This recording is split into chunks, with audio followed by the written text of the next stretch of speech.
it. They say, Udu Ghana, Nigeria, the end of fool. Near Ecosona.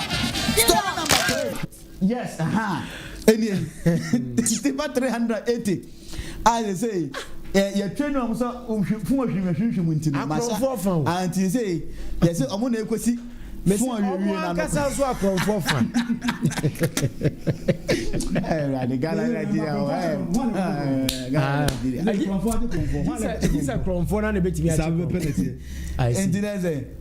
Katakyie live on Facebook. Now Katakyiefm TV so YouTuber. You know how much is penny for no great to say among good job from mom. It is a Oduro Kanu State we a job for the boys. A job for the boys. And it is yes, story, next story, okay. Oduro, Accra, Fencing, Osu. Nina, a home market bako, my bako, and you may do wise autumn in punching. Okay. When they were Tom Ponching, sound them punching TV about go on mobility to some way. Okay. And punching on the autumn. Now, or that's already by yard in punching, it would do more in a Robertam. O ma wiam ponchini nyina ana ohun se obi abodwa ho no kwaje microphone ana wo kasa chom se he munni na man fa me ponchi amre me djuma me de bedi meko baabi na meko wan kasa esi ho na gaba point against 2 minutes ye de yan va hwio ye va weti esi eko aha video na da so no papa ne ye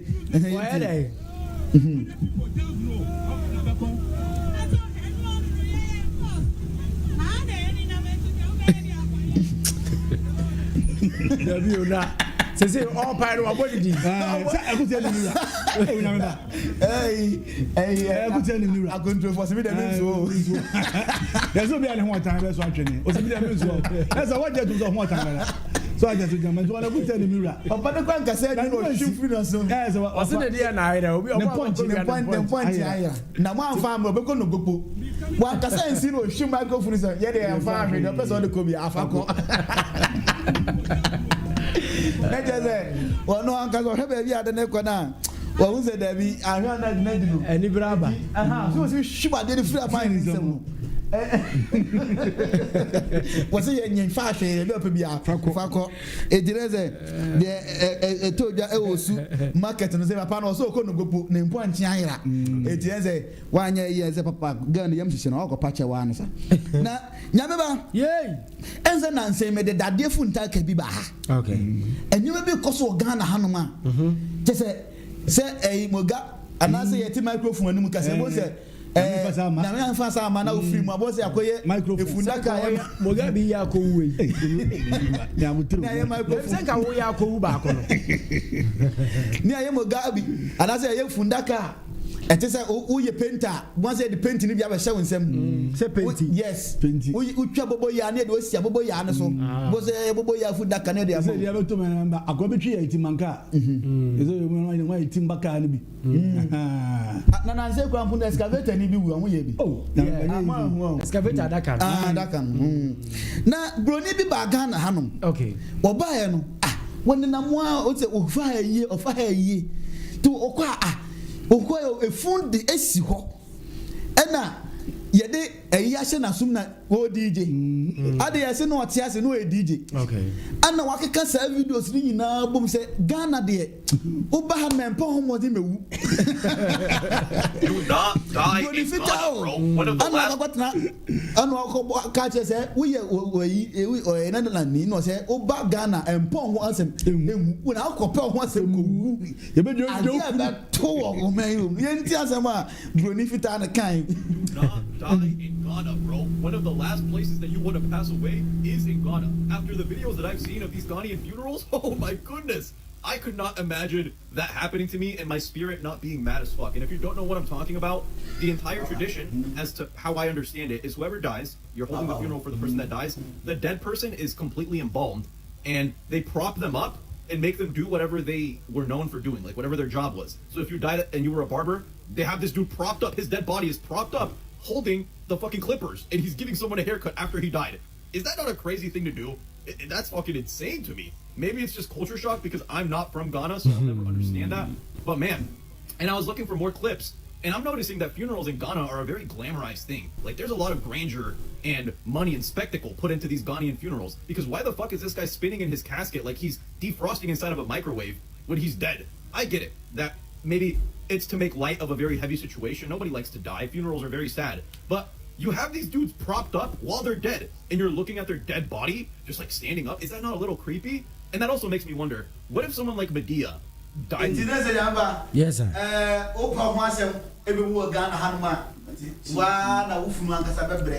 And today say Ubrem Katakyie live one obehu se broni no okasa because obehu baba pa na obi ti wo live body ete ho na ye de funu no asi so a okuta eyi blade mu e de twa niti na say we ene nsema papa no wo se eye ne nwanwa papa ohu bi da ye Ghana pe obi nwu wo se Ghana pe na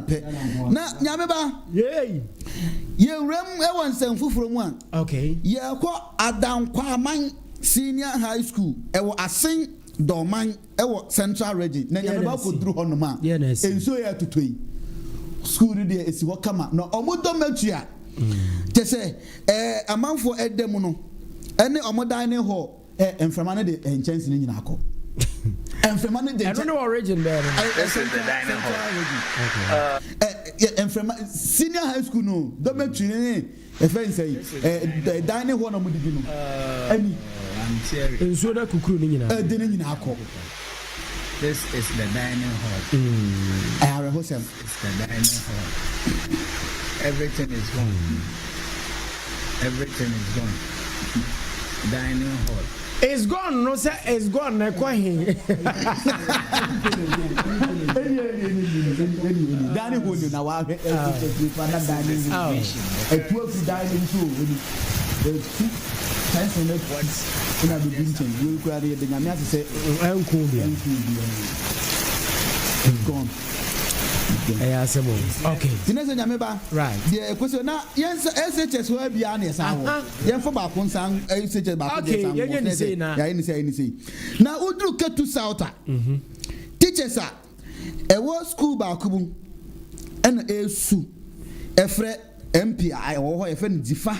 Gomashi. Okay. Say Omra na 2025 nyameba. School under 3 ewo ho. Ensuo tonel bunkure no mu dwane afri dua nase. In fact, ewo ho na eni. Na enkran dwane SJHS o. Dwane afri dua nase. Ewo hefa no no. Ewo Ketu South. Okay. JS school ba kotomo MP ne ye Honorable Zifa Gamashi. Who feni o. School under 3. 2025. What enti sem. Mi koma o sura jore Yaben Piaticola. Yaben Piaticola, Mira Gugu MC.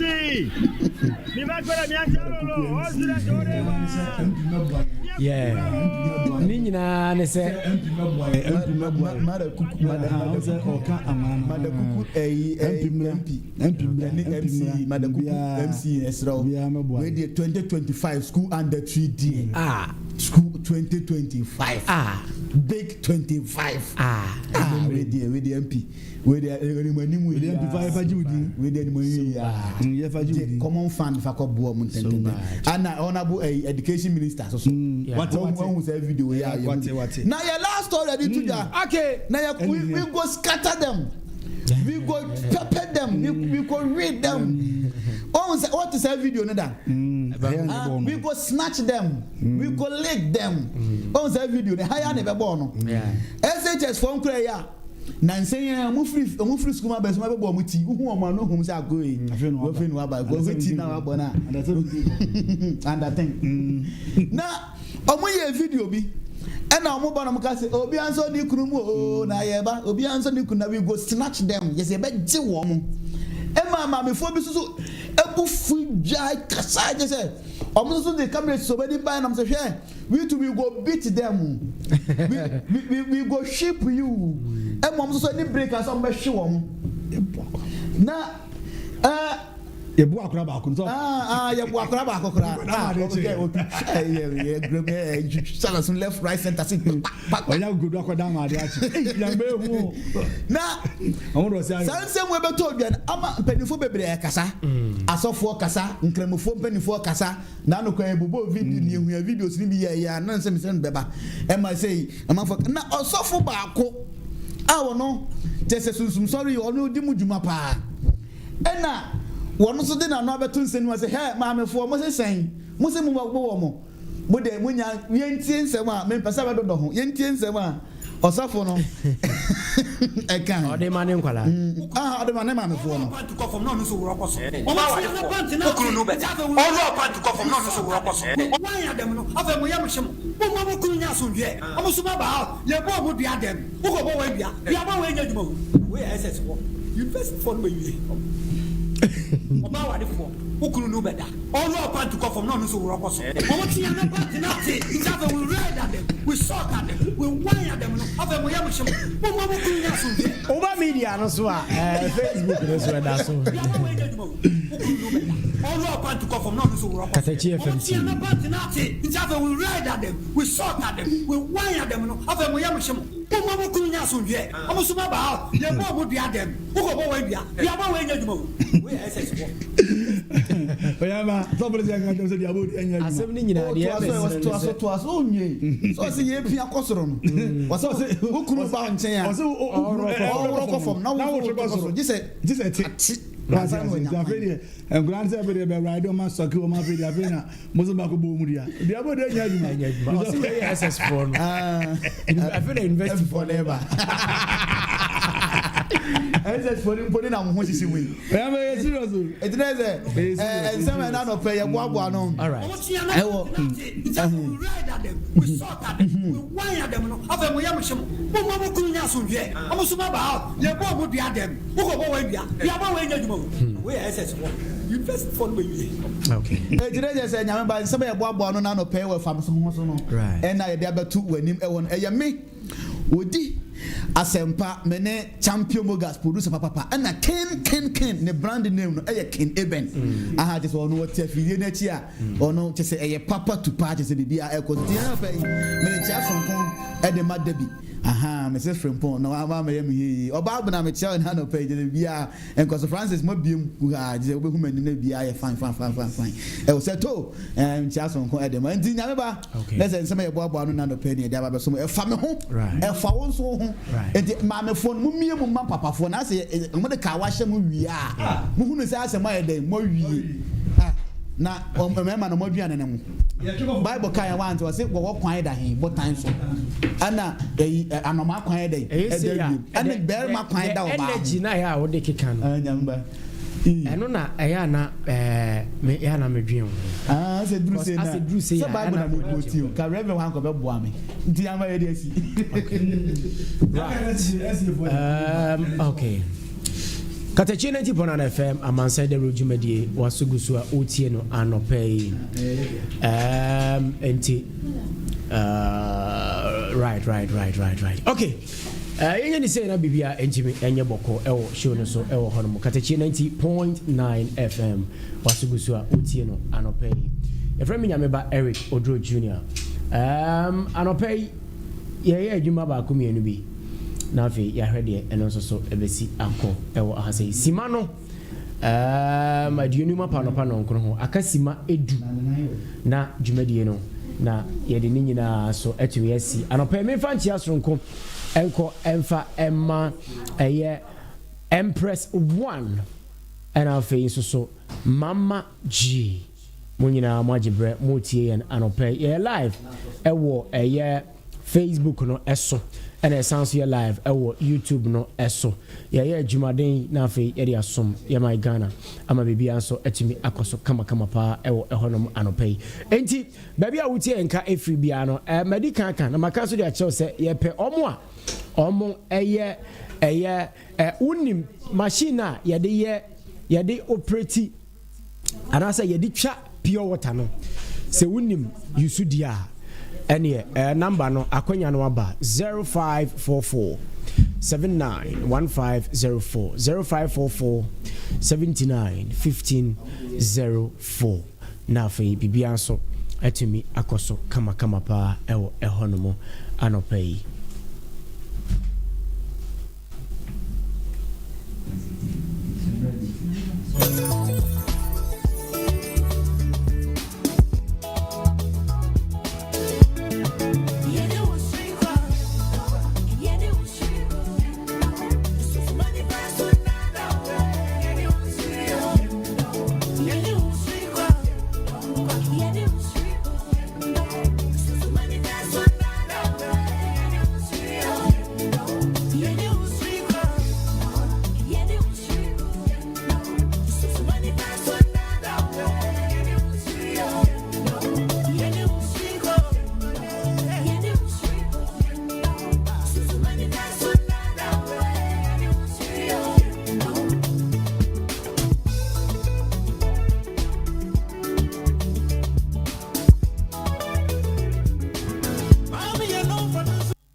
FM wasugu so awuti na nopɛ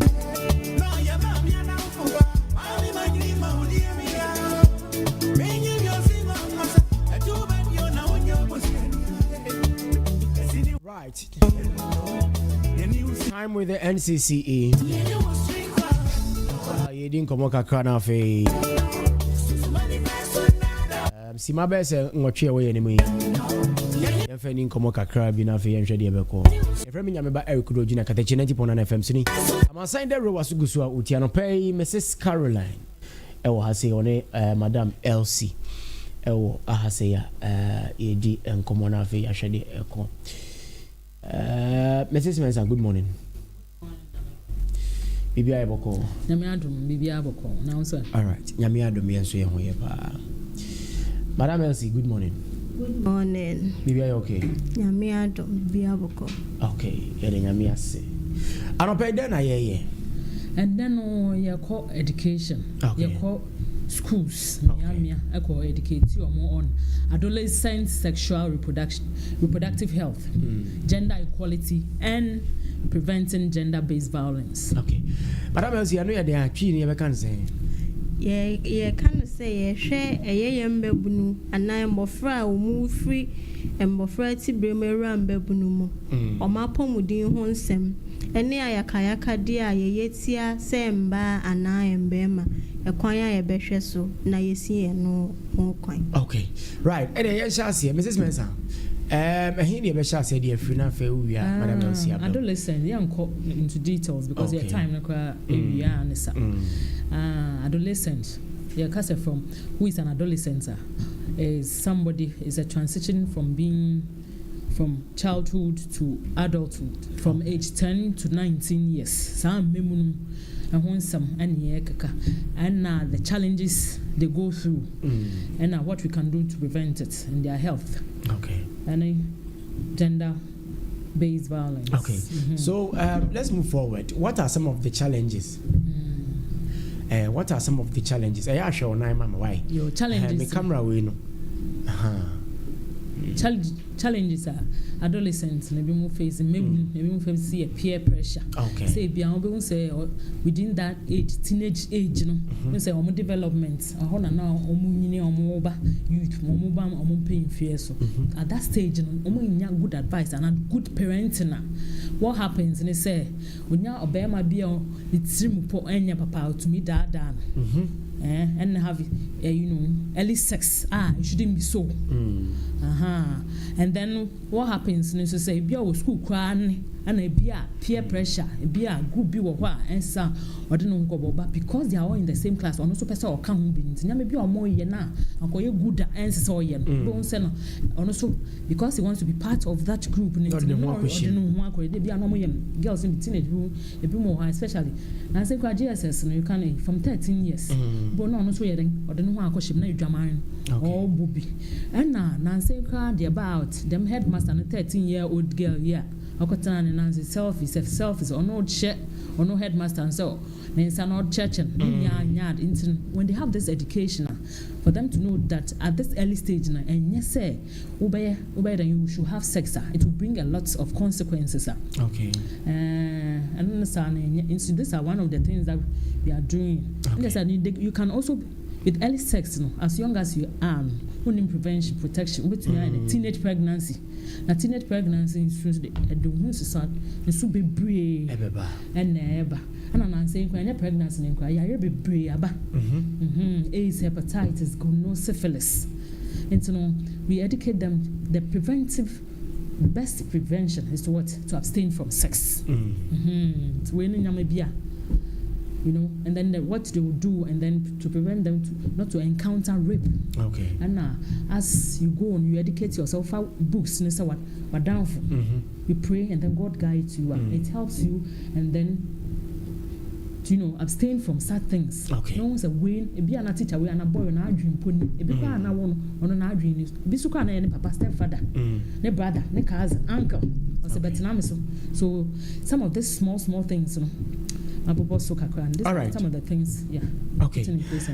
Madam Elsie, education when you know, what do we seek to achieve? Okay, into the first thing we seek to achieve the prevention. Say will be a own young shame, born on our print no one come. And now we been so our question maybe and only a response. Wakoshe maybe be a young pre when insane. Wow, the coin bend so near na this young so enya basa see a bed tuneful. Say all there say in a bush ya 4 bedia crano, no be go back to school. Obisu me or ye gambling. Wako de fiasi waba. A coin bend so na ye on sound cosati be an. So basically we are looking at the preventive aspect of it and then the responsive aspect. It is a bad day, responded to how encobium. And as a nyamba and so a choir, yemanemba cry. Right. And come to Chenani, Gusono, Mrs. Mensa. Say, Tibia beside Hona, and Mabuni beside Rasa Tibianim, being it abuse or whatsoever, no, and I'm on Beno.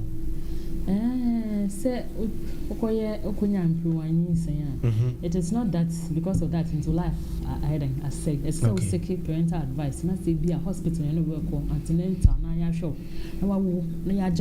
then you can decide to go back to study and continue with your studies. That's a winning saying not to say it is not your will. Maybe I repeat.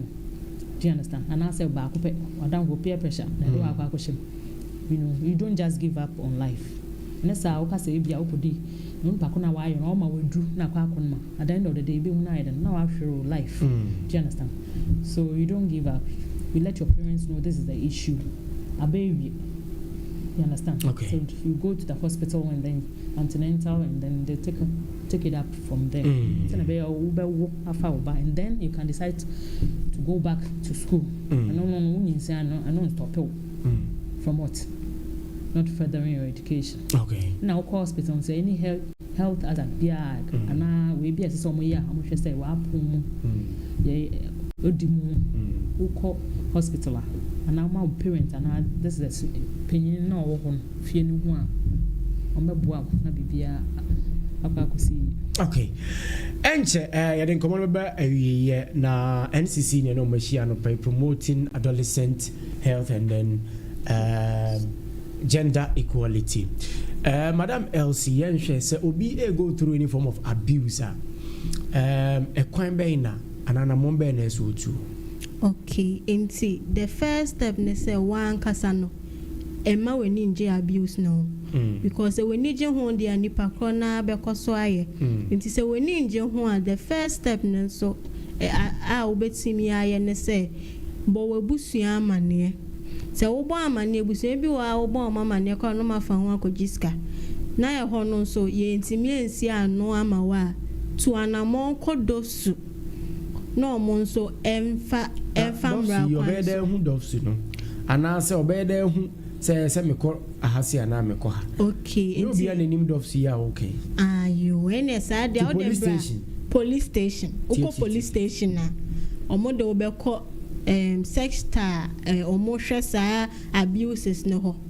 na embra bia wo se eni nipa kro na wo abuse ono fm no omode afem senso wonhunu ho kwan o de brand cc ya ebedi wanim edo wakọ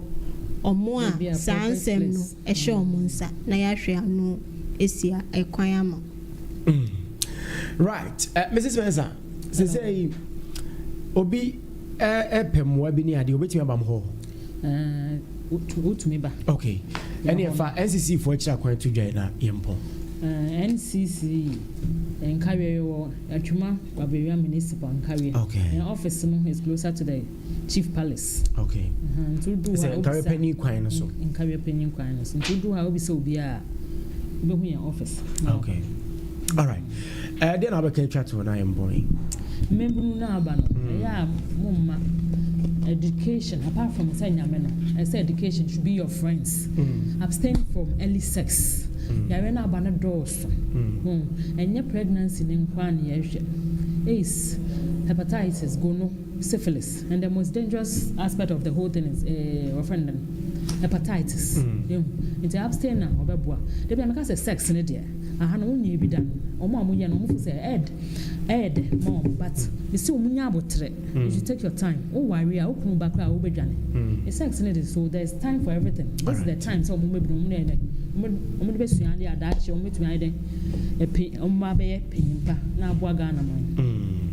Right, any chia na yenkona mema Madam Elsie so chia na me chia Katakyie etie phone nia madofo me sofo penyini me kunu. Okay. Right, Madam Elsie, chia na yenkwai. Yo menso me dem di twato ne say e ma we ninje abuse ho. Sa obia abuse whether verbal abuse, emotional, physical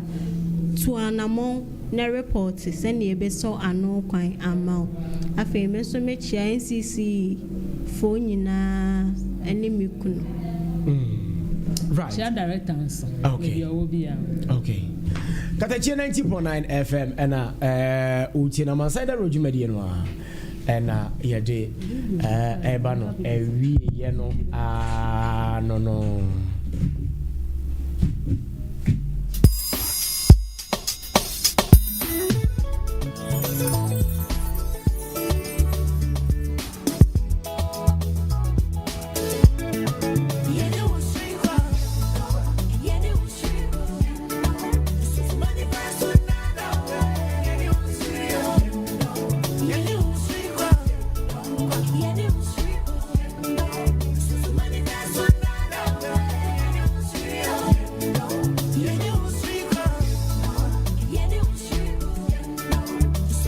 about time. We're wrapping up this morning. tinti bia ko wia bobo no frɛ me nyame ba Eric Oduro Junior pɛ me chia obi bi ojebreti en Charlotte Ekuasewa ma me chia wana pɛ sa so na me ba ko Mrs Veronica J Pepra of Salem Assembly Kwesi no mu nyina mu KK Pepra Roofing Company Limited ebu akwa office no